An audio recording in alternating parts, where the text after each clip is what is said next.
Ne vous fiez pas à l'air placide de Diego et Arzac. Ces deux chevaux de portage sont en train de récupérer sur leur dos plus de 90 kilos de nourriture chacun. C'est pile poil. Au moins, ça bouge pas. Hop. Pourtant, ils partent d'un bon pas, direction les lacs de Vince, 800 mètres de dénivelé plus haut. Je pense que de mettre un cheval devant, qui avance en tout cas, c'est pas mal. C'est Anne qui ouvre la marche avec Diego. Ils connaissent le chemin par cœur. Depuis le début de l'été, ils montent 2 fois par semaine. À notre échelle, on fait notre petite part.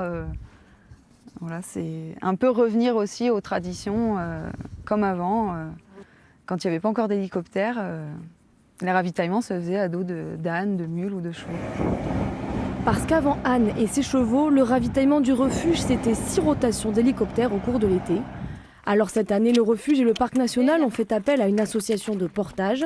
Ces muletiers montent habituellement de la nourriture aux bergers dans les Alpes du Sud.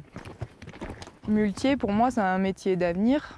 C'est sûr qu'on a des freins pour l'instant parce qu'il y avait l'hélicoptère en place, parce qu'il y a des aides pour des hélicoptères et pas pour les mules. Après, les chevaux ne remplaceront pas l'hélicoptère. Le but, c'est d'être complémentaires. Ils ne vont pas monter à certains refuges ou sur des glaciers, c'est pas possible. Mais là où ça peut être possible, pourquoi pas justement compléter les hélicoptères de début de saison, comme c'est le cas là en ce moment, pour faire au moins tout ce qui est alimentaire. Salut! Ça va? Fruits et légumes bio, fromage, viande, la fréquence du ravitaillement permet d'avoir des produits plus frais. Du coup, on va un petit peu les trier, mais les céleris et les poireaux, ils peuvent aller ensemble, comme ça fait pour la soupe. Il faut du stock pour le refuge qui sert environ 300 repas par semaine.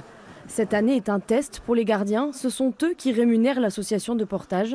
C'est surprenant, mais au kilo transporté, le muletier coûte plus cher que l'hélicoptère. Ce serait bien qu'il y ait une volonté, je dirais, quasi nationale pour aider des projets comme ça. Si l'aspect financier il est neutre, je pense qu'il y a beaucoup de gens qui vont réfléchir différemment à l'approvisionnement de leur propre refuge. Si vous avez un héliportage ravitaillement avec un hélicoptère qui vient pendant 4-5 jours, on ne voit plus aucun animal sauvage, ils sont cachés, ils ont eu peur, et voilà, donc ça c'est plus le cas. L'association espère désormais collaborer avec d'autres refuges. En attendant la prochaine livraison, les muletiers comme les chevaux profitent d'un repos bien mérité. Eh oui, bravo!